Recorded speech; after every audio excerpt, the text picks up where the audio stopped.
오늘 우리에게 주시는 하나님의 말씀은 누가복음 3장 1절부터 14절까지의 말씀입니다. 누가복음 3장 1절부터 14절까지의 말씀입니다. 하나님의 말씀을 봉독합니다.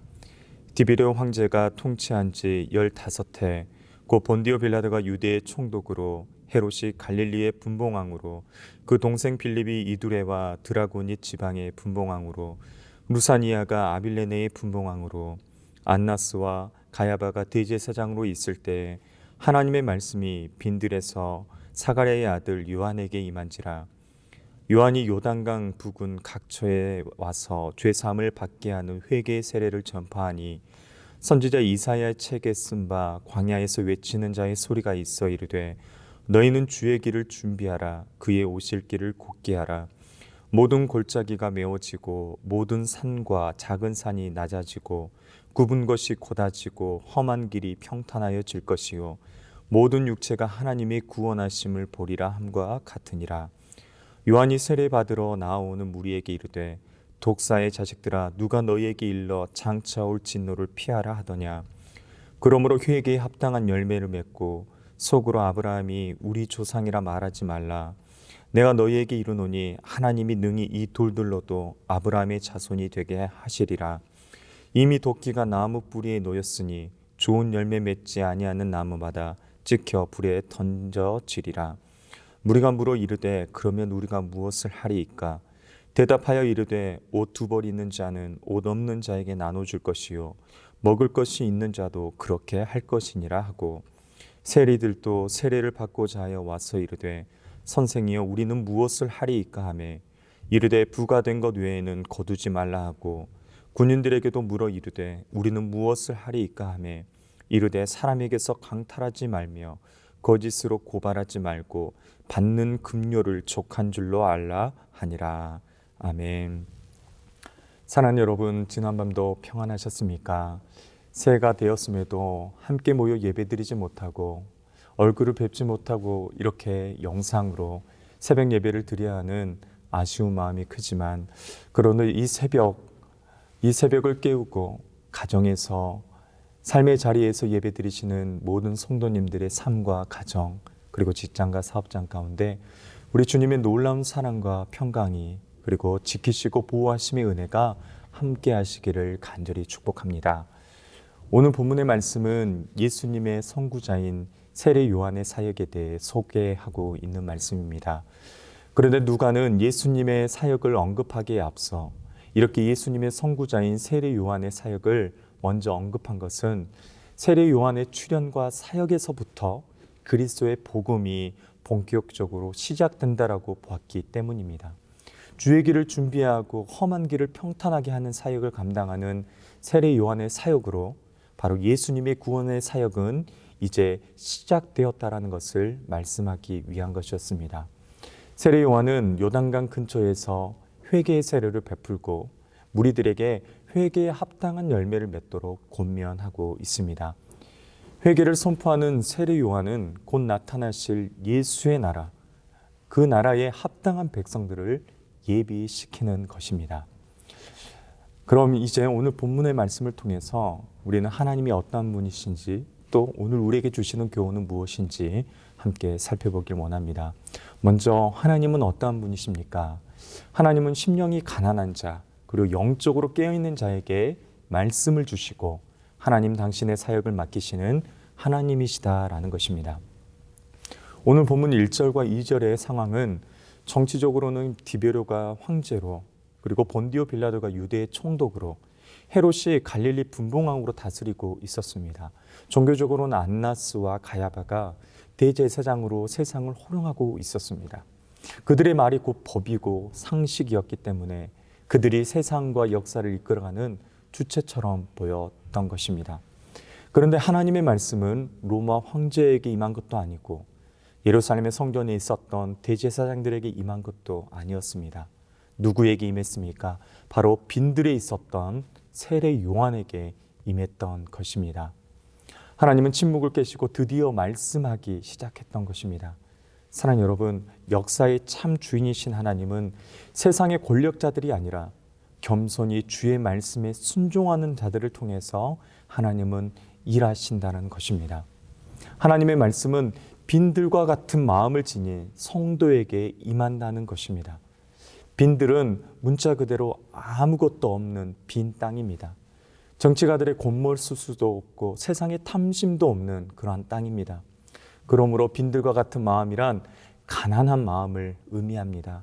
예수님은 마태복음 5장 3절에서 심령이 가난한 자는 복이 있나니 천국이 저희 것이며 라고 말씀했습니다. 세례 요한은 어릴 적부터 빈들에서 기거하며 자랐습니다.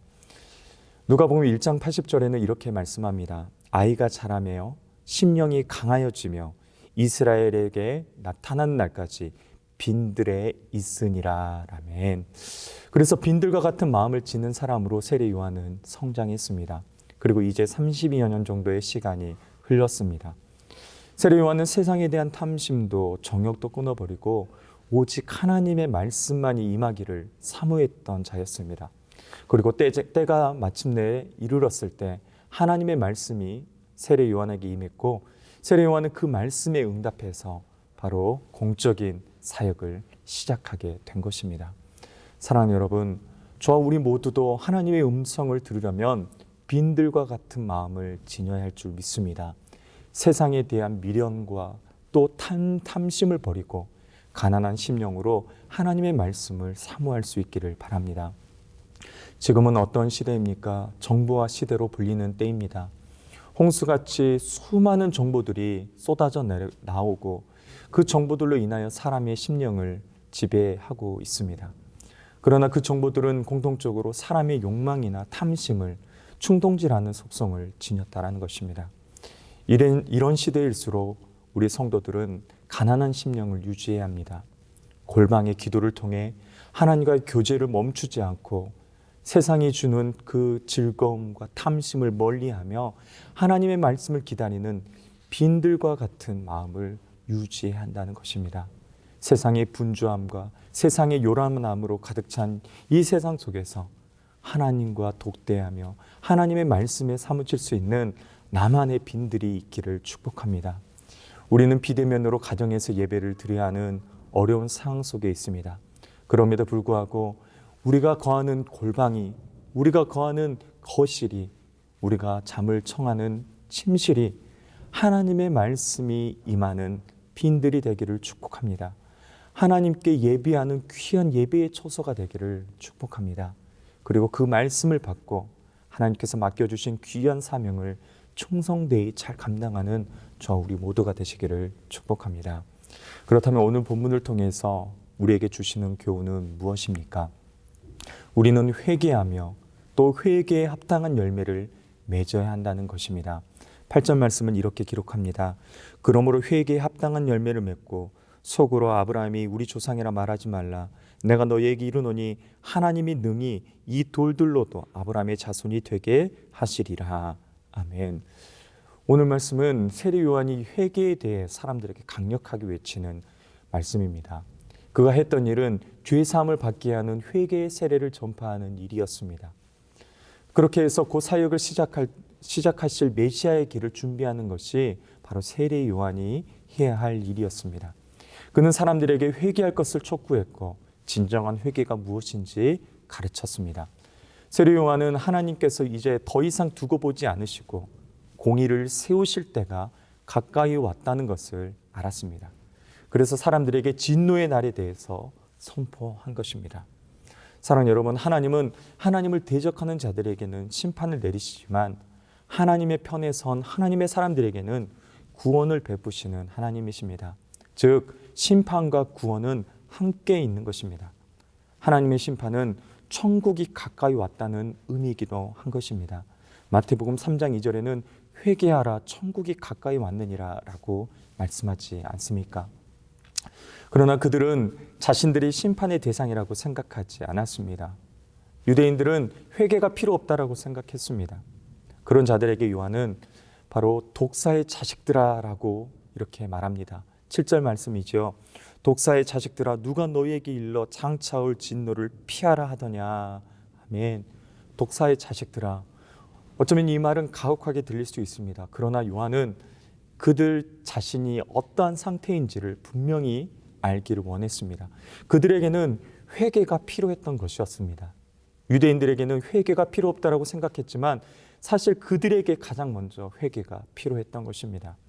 당시 유대인들의 문헌을 보면 유대인들은 자신들의 삶을 엉망으로 살아도 진노의 날에 하나님께서 아브라함 때문에 그들을 구원하실 것이라고 그들은 믿고 있었습니다.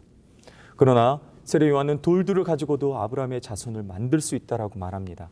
즉 혈통적인 것이 영혼 문제에 도움이 될 것이라고 생각하지 말라라고 분명하게 이야기하고 있습니다. 그들이 유대인으로 태어나서 누린 유익들이 있지만 그것이 하나님과의 관계나 영혼의 문제에 있어서는 중요하지 않았다는 것을 말합니다. 영혼의 문제에 있어서 예수 그리스도의 의가 아닌 누구의 의도 아무런 관계가 없습니다. 회개는 개인적으로 하나님과의 1:1 관계의 문제인 것입니다. 사랑하는 여러분, 나는 회개 안 해도 괜찮아, 회개할 것이 없다, 이렇게 생각하시는 분이 계시지는 않습니까? 새해가 되었지만 아직도 우리 안에 끊지 못한 죄악들이 너무나도 많이 있을 것입니다. 2021년이 일주일이 지났는데 여전히 옛 모습 그대로 있지는 않습니까? 예수님보다 더 사랑하는 것들을 여러분 우리는 끊어버리고 다시 예수님께로 우리는 돌아서야 합니다. 다시 철저하게 십자가 앞에서 내 모든 죄악들을 회개하며 우리는 주님 앞에 겸손하게 엎드리고 주님 앞에 나아가야 할 것입니다. 계속해서 9절 말씀에는 이렇게 기록합니다. 이미 도끼가 나무 뿌리에 놓였으니 좋은 열매 맺지 아니하는 나무마다 찍혀 불에 던져지리라. 아멘. 장차 올 진노에 대해서 나무 뿌리에 놓여있는 도끼라고 본문은 말씀합니다. 좋은 열매를 맺지 않으면 찍어낼 준비가 되어 있다는 것을 분명하게 우리에게 보여주는 것입니다. 이것은 구약에서 심판에 대해 표현한 비유입니다. 좋은 열매를 맺지 않는 나무는 모두 심판을 받을 것이라는 것입니다. 도끼가 하는 역할은 좋은 나무와 나쁜 나무를 분리하는 일입니다. 세례 요한은 8절 말씀에 회개에 합당한 열매를 맺으라고 말씀합니다. 여기서 열매는 겉으로 드러나는 행동을 말합니다. 열매가 회개는 아니지만 회개는 합당한 열매를 맺는다는 것입니다. 회개와 열매는 다른 것이지만 분리되지 않습니다. 예를 들면 사과나무는 사과 열매를 맺습니다. 또한 사과 열매를 보면 그것이 사과나무라는 것을 알 수 있습니다. 바로 나무와 열매는 직접적인 관계가 있다는 것입니다. 회개에 합당한 열매를 맺으라고 우리에게 분명하게 말씀합니다. 회개했다라고 말한다면 그 회개가 진정한 회개라는 것을 삶의 열매로 보이라는 것을 말씀하는 것입니다. 회개는 눈에 보이지 않지만 회개의 열매는 눈에 보이게 됩니다. 회개를 보면 회개의 본질이 보이는 것 같은 것입니다. 회개라는 것은 잘못을 그저 누이치기만 하는 것이 아닙니다. 회개는 실제적인 것입니다. 세례 요한이 말하는 진정한 회개는 삶의 변화를 가져오는 마음의 변화, 삶의 방향을 바꾸는 태도의 변화를 말하는 것입니다. 마음이 변하면서 삶에 자연스럽게 나타나는 변화를 말씀하는 것입니다. 10절 이하에 이제 사람들이 이렇게 묻습니다. 우리가 그러면 무엇을 해야 합니까? 라고 묻습니다. 그러자 이렇게 이야기합니다. 대답하여 이르되 옷 2벌 있는 자는 옷 없는 자에게 나눠줄 것이요 먹을 것이 있는 자도 그렇게 할 것이니라 하고 11절에 이렇게 말씀합니다. 사람들은 하나님을 잘 섬긴다고 하면서도 가난한 사람들에게 물질을 나눠주지 않습니다. 그들에게 아무런 관심이 없습니다. 왜 그렇습니까? 사랑이 없는 것입니다. 그들이 보이지 않는 것이죠. 하나님께서 말씀하십니다. 그들에게 나누어 주라는 것입니다. 그들에게 사랑을 베풀라는 것을 의미하고 있는 것입니다. 12절에도 이렇게 말씀합니다. 세리들도 세례를 받고자 하여 와서 이르되 선생이 우리는 무엇을 하리이까 하며. 여러분, 세리는 누구입니까? 돈을 좋아하는 사람입니다. 게다가 돈을 부당한 방법으로 벌어들이는 사람들이었습니다. 그런 자들에게 이렇게 말씀합니다. 부과된 것 외에는 거두지 말라라고 분명하게 말씀하고 있습니다. 그뿐만이 아니죠. 군인들에게는 사람들에게서 강탈하지 말며 거짓으로 고발하지 말고 받는 급료를 촉한 줄로 알라라고 말씀하고 있습니다. 힘을 사용해서 다른 사람들의 것을 빼앗지 말라라고 말씀합니다.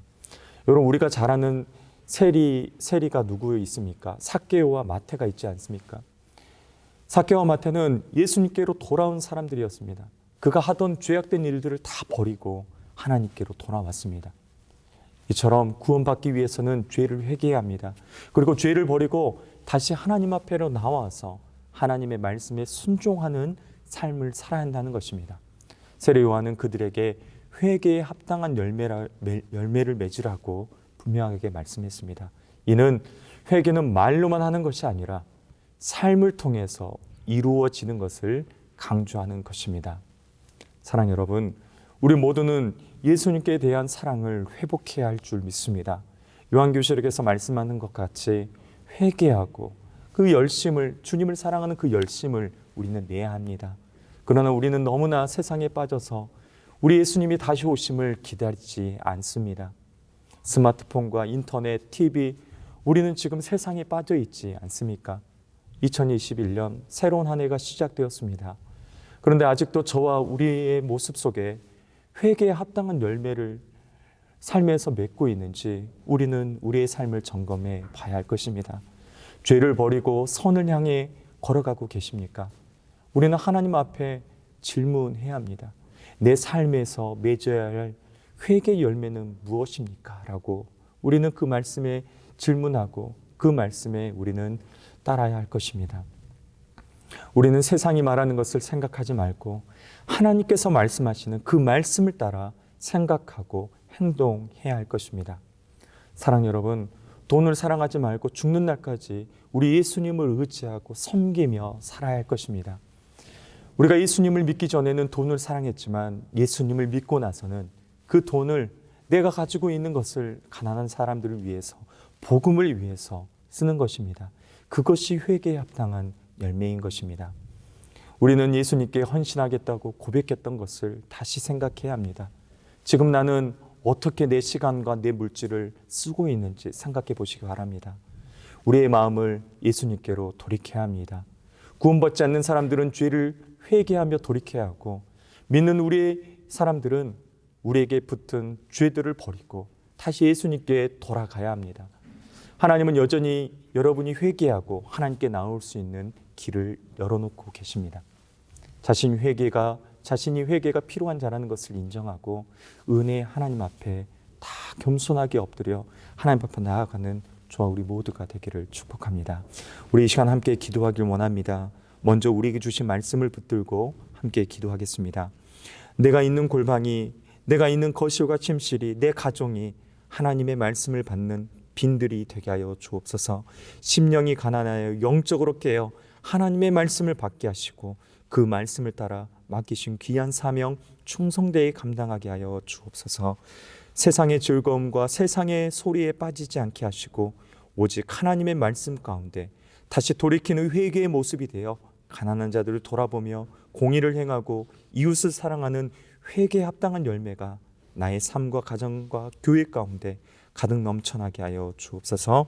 오늘은 나라와 민족, 북한 동포와 지역 사회를 위해 중보하도록 하겠습니다. 먼저 코로나19 바이러스의 재확산으로 인해 혼란스럽고 힘든 시간 속에서 하나님의 보호하심으로, 돌보심으로 모든 정세가 안정되게 하시고 경제 회복을 통해 모든 국민들의 마음과 삶이 풍요롭게 해달라고 함께 기도하길 원합니다. 그리고 생명을 걸고 믿음을 지키고 있는 북한 지하교회 성도들을 보호하여 주시고 정치범 수용소에서 고통받는 성도들의 부르짖음을 들으사 속히 자유의 몸이 되게 해달라고, 마지막으로 신안 지역에 아픔과 슬픔 가운데 있는 분들이 많이 있습니다. 예수님의 사랑과 우리 신안의 성도들의 섬김으로 복음을 듣게 하시고 그들이 회복되게 해달라고 이 시간 함께 기도하도록 하겠습니다. 다 같이 주여 한번 힘차게 해주고 기도하겠습니다. 주여